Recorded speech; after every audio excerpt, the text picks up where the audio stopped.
Sir చెప్పండి. అంబటి రాంబాబు గారు అసలు మనకి రాజధాని ఆ స్థాయి దేనికి? ఎందుకు ప్రపంచ స్థాయి రాజధాని అని చెప్పి అంటున్నారు. ఆ వ్యాఖ్యానాలు మీరెలా చూస్తారు?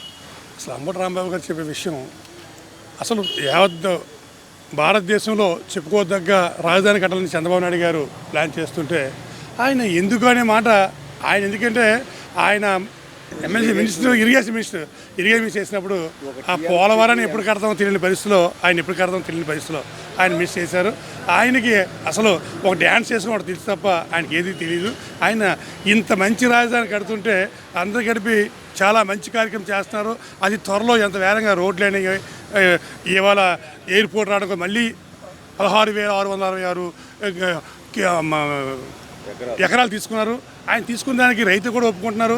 ఈయన వారవలేక మాట్లాడిన మాటలు తప్ప అంబటి రాంబాబు గారు చెప్పిన మాటలు హాస్యాస్పదంగా ఉంది.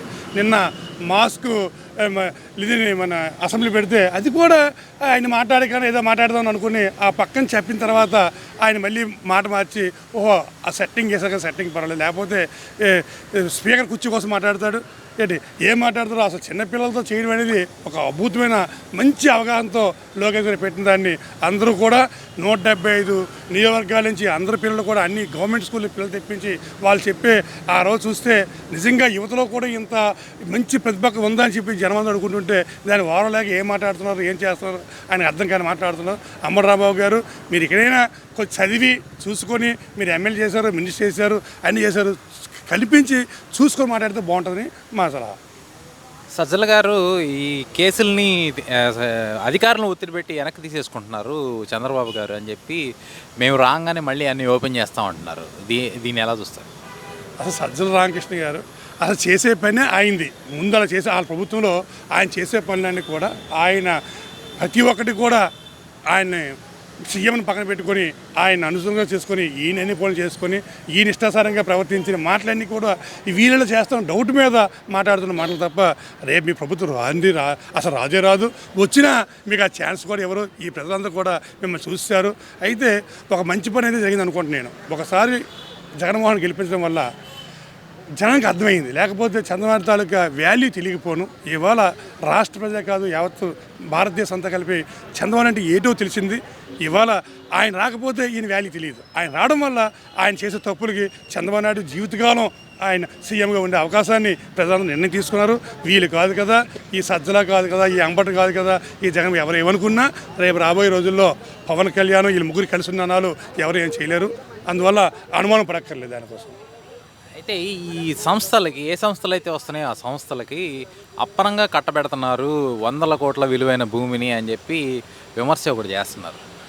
దీన్ని ఏ రకంగా చూస్తారు? వస్తున్న సంస్థలని అలాగా ఇన్ఫీరియారిటీ కాంప్లెక్స్లోకి నెట్టడానికి. సార్ యాక్చువల్గా వీళ్ళు ఈ సంస్థలని రాణవీకరణ ఉంచడం కోసం ప్రయత్నం చేయడం జరిగింది. ఎందుకైతే ఎప్పుడైతే ఈ సంస్థలు వస్తున్నాయో చంద్రబాబు నాయుడు మీదుగా లోకేష్ గారి మీద అపారమైన నమ్మకంతో ఎన్నో సంస్థలు వస్తున్నాయి. ఈ సమస్య ఎలా ఎగ్గొట్టాలి, ఎలా ఎల్లగొట్టాలని ఆలోచిస్తూ ఉన్నారు జనం. కానీ వ్యాపారవేత్తలు కూడా ప్రతిదీ ఆలోచిస్తారు. సార్ ఏదో డబ్బులు ఉన్నాయని చెప్పి ఈ రాష్ట్రం చెప్పేసి వచ్చింది కాదు. ఈ రాష్ట్రానికి ఉన్నతమైన వ్యక్తిత్వం ఉంది, లీడర్షిప్ ఉంది. ఈ లీడర్షిప్ వల్ల రాష్ట్రం బాగుపడుతుంది, మా వ్యాపారం బాగుపడుతుంది, మా వ్యాపారం వల్ల రాష్ట్ర ప్రజలకు కూడా ఉపయోగపడుతుంది ఉద్దేశంతో వాళ్ళు ప్రతిదీ ఆలోచిస్తారు. సార్ ఇలాంటి చెప్పిన నక్క కాబురు చెబితే ఎవరు ఆఫీసులో కూడా అందరూ కూడా వివిధ దేశాల నుంచి మొన్న విశాఖపట్నం సమ్మిట్ అయితే అమోఘం మాట ఎందరూ వచ్చంటే ఎవరు కూడా వచ్చారు. అతి త్వరలో మంత్రి గారు కూడా లోకేష్ గారు కూడా దాన్ని అసలు ఎంత వేరంగా ఆఫీసులకు అప్పచెప్పి వాళ్ళకు వచ్చే ల్యాండ్స్ని కానీ వాళ్ళకు వచ్చే పవర్ని కానీ అన్నిటి కూడా ఒక యుద్ధ ప్రతిపాదన తయారు చేసి వాళ్ళు తెప్పించుకునే విధంగా ప్రయత్నం చేస్తున్నారు. ఆ ప్రయత్నం ఏంటంటే ఇవాళ యువతందరూ కూడా ఆయన కోసం ఎంత బ్యాచ్ వస్తారంటే రాబోయే మళ్ళీ 5 సంవత్సరం ఎలక్షన్ వస్తుందో మళ్ళీ చంద్రబాబు నాయుడు లోకేష్ని ఇటు ఒకటం గెలిపిద్దామని ఆలోచిస్తున్నారు తప్ప వీళ్ళు మాట్లాడకించి ప్రజలకు తెలిసిపోయింది. ఇక అసలు ఇవాళ యువత 20 సంవత్సరాలు వెనక్కి వెళ్ళిపోయింది. 20 సంవత్సరాల నుంచి మళ్ళీ తీసుకురావడానికి నిజంగా 5 సంవత్సరాలు వెనక్కి పెట్టి చేసాం. ఇవాళ మళ్ళీ గెలిపించుకోకపోతే మా యువత భవిష్యత్తు లేదని చెప్పి యువతంతా ఆలోచిస్తున్నారు. తల్లిదండ్రులు కూడా అర్థమైంది, వ్యాపారస్తులకు అర్థమైంది, అగ్రికల్చర్ డిపార్ట్మెంట్ కానీ ఇవాళ అనుకుంటే డబ్బులు పడుతున్నారు. ఇవాళ ఎంత బేగ ధాన్యం నూరు చేస్తారా మా రైతులు అవి చూస్తున్నారు. రైతు ఎందుకంటే కింద సంవత్సరం పడ్డది 2 గంటలు పడ్డాయి, 3 గంటలు పడ్డాయి, 24 గంటలు పడ్డాయి. లాస్ట్ 48 గంటలకి ఎవరికి లేట్ లేక అందరికీ రైతులందరూ అమౌంట్లు పడ్డాయి. దానివల్లే ప్రజలందరూ కూడా ఇవాళ సంక్రాంతి బట్టలు కానీ వ్యవహారం కానీ తీసుకొని చాలా బ్రహ్మాండం చేశారు. ఈ సంవత్సరం కూడా పంటలు పెరిగాయి, పండించడం స్థాయి కూడా పెరిగింది. ఇవాళ చంద్రబాబు నాయుడు కూడా పంటలు కానీ అందరూ కూడా పండించుకొని హ్యాపీగా ఆయన కోసం చూస్తున్నారు. అయితే జగన్ గారు పొలంలో దిగి ఒక మాట అన్నారండి, ఎవరు పట్టించుకోవట్లేదు, మేమైతే బటన్లోకి అప్పటికప్పుడే డబ్బులు వేసాము, రైతుల్ని ఈ ప్రభుత్వం అసలు పట్టించుకోవట్లేదు అని చెప్పి బీమా ఒకటి చేయలేదు, బీమా చేయాల్సింది చేయలేదు, ఆ ఇన్సూరెన్స్ చేయకుండా ముంచారు అని చెప్పి ఒక విమర్శ. అసలు ఇన్సూరెన్స్ చెయ్యిందే వాళ్ళు సార్. అంతకుముందు చేయకపోవడం వల్లే చాలామంది రైతులు పంట పోయినప్పుడు చాలా ఇబ్బంది పడ్డారు. ఆ రైతులు వచ్చిన తర్వాత పట్టించుకున్న తర్వాత ఇవాళ అప్పుడు రైతుల్లోకి ఇవాళ అప్పుడు రైతుల పంట 7,000 పడిపోయింది, మళ్ళీ 7,000 పడిపోయింది. రేపు 2వ విడత 3వ విడత కూడా 6,000 పడ్డ రైతులు ఉన్నారు. ఇంటింటికి వెళ్ళి రైతుల దగ్గరికి వెళ్ళి స్వయంగా చంద్రబాబు నాయుడు గారు, లోకేష్ గారు గ్రామ స్థాయిలో సర్పంచ్ దగ్గర నుంచి మన ఎమ్మెల్యే వరకు అందుకు రైతుల్లోకి వెళ్ళి మొన్న వెళ్ళి ప్రతి గ్రామం తిరిగి మీకు డబ్బులు పడ్డాయి, ఆ డబ్బులు పడ్డాయి, ఏ వాటికి ఉన్నా ఇంకేదైనా వాటికి ఉంటే పెట్టండి అని చెప్పి ఇవాళ సచివాలయాలు అందరూ కూడా ఆఫీస్ అందరూ కూడా తిరిగి అవన్నీ చూసుకుంటున్నారు. ఎక్కడైతే 2వ 3వ రాకపోతే ఎందుకు రాలేదు, ఏం రాలేదని చెప్పి ఉద్యోగం చేస్తున్నారు. రైతుల పక్షపాతే తెలుగుదేశం పార్టీ చంద్రబాబు నాయుడు గారు. చంద్రబాబు గారు 3 ప్రాంతాల అభివృద్ధి జోన్లుగా విభజించారండి. ఇది 3 రాజధానులాగే ఉందంటారా, లేదంటే అభివృద్ధి సాధ్యమవుద్దంటారా?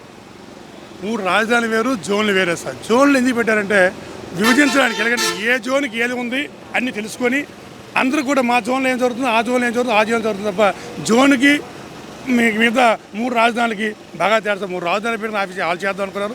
3 జోన్లు పెట్టి ఏ ఏరియాకి ఆ ఏరియాని డెవలప్ చేయడం కోసం చేశారు. ఇది కూడా జనం కూడా మీరు అన్నట్టు అపోహ వచ్చింది, పెట్టడానికి ప్రయత్నం చేశారు. చేసినప్పుడు కూడా జనం అయితే గ్రహించారు ఈయనంతా అభివృద్ధి బాటలో ఏ రకంగా విభజించి దీన్ని చేస్తే బాగుంటుందని ఆలోచనలో ఉన్నారని చెప్పి జనం అయితే అర్థం చేసుకోవడం జరిగింది. గూగుల్, క్వాంటమ్ ఇవి ఎన్నాళ్ళకి చేతికి అంద వస్తాయంటారు యువతకి? సార్ ఒక వరిసేను పండించాలన్నా, పిల్లల పండగాలన్నా దానికి వయసు రావాలి. ఇవాళ వయసు వచ్చిందా కానీ వెంటనే పెరిగిపోవడం ఉంటుంది. అన్నీ కూడా పద్ధతి చేసినప్పుడు కూడా దాని ప్రోత్సాహంగా ఏమేమి చేయాలి చెప్పింది ఈ ప్రభుత్వం ఆలోచిస్తుంది. అవి వస్తే ఆంధ్ర రాష్ట్రం ఎక్కడికి వెళ్తుంది? అది విశాఖపట్నం జిల్లా అయితే మరి చూడక్కర్లేదు. ఆంధ్ర రాష్ట్రం కానీ ఆంధ్ర రాష్ట్ర ప్రజలు కానీ చాలా గూగుల్ కానీ ఏమైనా వస్తే ఎక్కడ చారి చేతిలో వైకుంఠం చూపించినట్టుగా ఇప్పుడు కూడా చంద్రబాబు నాయుడు ఫస్ట్ నుంచి కూడా టెక్నాలజీ ఉపయోగించారు. టెక్నాలజీ వల్లే ఈ రాష్ట్రానికి మంచి మొన్న హైదరాబాద్ ఉంటే హైదరాబాద్ బాగు చేశారు. ఇవాళ ఆంధ్ర రాష్ట్ర ప్రజలు కూడా యువత కూడా ఎంత వేరంగా చంద్రబాబు నాయుడు గారు ఏం చేస్తూ ఆలోచిస్తున్నారు. ఇవాళ అవన్నీ వచ్చిస్తే ఇవాళ రైతులు కూడా ఇవాళ డ్రోన్ ద్వారా పంటలు వ్యవసాయం పండించే టెక్నాలజీని ఉపయోగించడంలో చంద్రబాబు నాయుడు మించిన వ్యక్తి కానీ మన రాష్ట్రానికి ఉన్న అదృష్టం. ఆయన ఇంకా జనాలు ఏంటంటే 70 సంవత్సరాలు వచ్చాయి, ఇంకో 10 సంవత్సరాలు బతికితే అందరికీ జనాన్ని కూడా ఆయన ఇంకా బాగా ఆరోగ్యం ఉండాలని కోరుకుంటారు తప్ప ఎందుకంటే ఆయన బాగుంటేనే రాష్ట్రం బాగుంటుంది ఆలోచన ప్రజల్లోకి వచ్చింది, అనుమానపడక్కర్లేదు. అయితే ఇదంతా తిరుగుతుందంతా కేవలం అది ప్రచారం కోసమే ఫ్లైట్లో తిరుగుతున్నారు. వారాంతాల్లో అసలు ఆ ఏపీలోనే ఉండట్లేదు, ఆ ఫ్లైట్లు ఖర్చు చాలా అయిపోతుంది, ఏమీ చేయట్లేదు వాళ్ళు అని చెప్పి వైసీపీ వర్గాలు అంటారు. సార్ ఆయన ఫ్లైట్లోకి వెళ్ళి వచ్చిన తర్వాత ఆయన వచ్చిన వెంటనే మళ్ళీ ప్రశ్నలు పెడుతున్నారు. అసలు వెళ్ళి వచ్చిన తర్వాత ఏం చేస్తున్నారు, ఎవరెవరిని కలుస్తున్నారు, ఏమేం చేస్తున్నారు, ఎక్కడో పడుకోవడానికో లేకపోతే ఎంజాయ్ చేయడానికి వెళ్ళట్లేదు సార్. ఆయన ఎప్పుడు కూడా ప్రతిదీ కూడా వచ్చింది మళ్ళీ వెంటనే అంతకుముందు వీళ్ళు వెళ్ళారంటే ఎప్పుడు ప్రెస్ మీట్ పెట్టేవారు కాదు. ఎక్కడికి వెళ్ళారో తెలిసింది కాదు, ఎటు తెలిసింది కాదు. వాళ్ళ ప్రభుత్వానికి ఈయనకి రాగానే లోకేష్ గారు కానీ చంద్రబాబు వెళ్ళినట్టే వచ్చినట్టునే దాన్ని ప్రెస్ మీట్ పెట్టి ఏం జరిగారు, ఎవరైనా కలిశారు, ఏడేటి కలిశారు, ఏడేటి ప్రజలకు వివరిస్తున్నారు. ప్రజలైతే ప్రతిదీ కూడా ఇవాళ యూట్యూబ్లో కానీ టీవీలో కానీ సెల్లో కానీ చూస్తున్నారు. ప్రజలకు అన్నీ తెలుసు, ఏది బోగసు, ఏది ఖర్చు పెట్టడానికి, ఏది సొంతం తినడానికి అనేది ప్రజలు గ్రహించారు. వీళ్ళు ప్రతిపక్షంగా ఉన్నారు కాబట్టి ఏదో చెప్పకపోతే ఉన్నతిని కాపాడుకోవడం కోసం వీళ్ళు అమ్మడు కానీ ఈయన కానీ సజ్జల కానీ రకరకాల మాట్లాడుతున్నారు విషయం ప్రజలందరికీ తెలుసు. ఈ ఖర్చులు సార్, ఈ ఏరోప్లైన్ అండ్ ఫ్లైట్స్కి అయిన ఖర్చులు, ఫ్లైట్ ఛార్జెస్ మొత్తం అవి లోకేష్ గారి అకౌంట్ నుంచి ఖర్చు పెట్టారని చెప్పి ఆర్టీఐ ద్వారా బయటకు వచ్చిందని తెలిసింది. బట్ ఇప్పుడు కూడా వాళ్ళు ఒకవేళ అలా ఖర్చు పెడితే ఆ అకౌంట్ తాలూకు స్టేట్మెంట్ చూపించమని కూడా అడుగుతున్నారు వాళ్ళు. దాన్ని ఎలా సార్?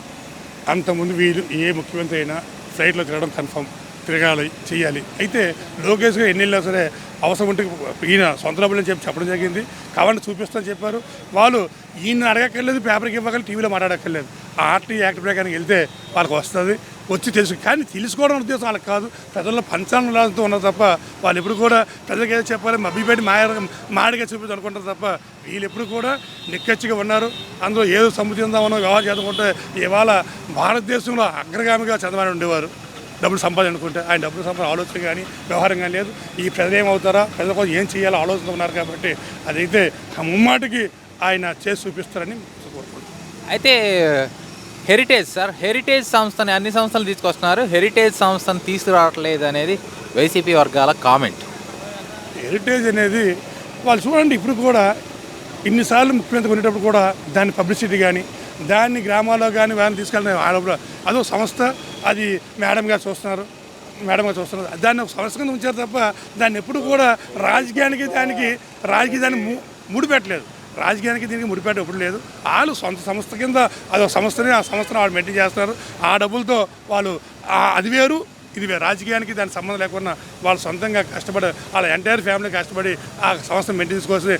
అందులో డబ్బులు తీసుకొని చంద్రబాబు నాయుడు గారు కానీ లోకేష్ గారు కానీ కొంత తీసుకునే అవకాశం తప్ప ఇటు నుంచి అటు వెళ్ళే సమస్య అయితే లేదని చెప్పి ఆ డబ్బులు ఇక్కడ ఖర్చు పెట్టి చేస్తున్నారు తప్ప అందులో ఆవిడ కూడా కొన్ని విధాల మళ్ళీ సొంతంగా ఆ సంస్థ ద్వారా మళ్ళీ చాలా గ్రామాలకు కానీ ఏదైనా మంచి పని చేయడానికి పేదలకు ఏదైనా చేయడానికి ఆవిడ ప్రయత్నం చేస్తారు తప్ప వీళ్ళగా చెప్పుకొని భారత సిమెంట్ లాగా లేకపోతే సాక్షి టీవీ లాగా ఏవో మిగతా డబ్బులు పెట్టుకొని వ్యాపారం చేసే సంస్థలు కావని చెప్పి పక్కగా చెప్తాను. Thank you sir.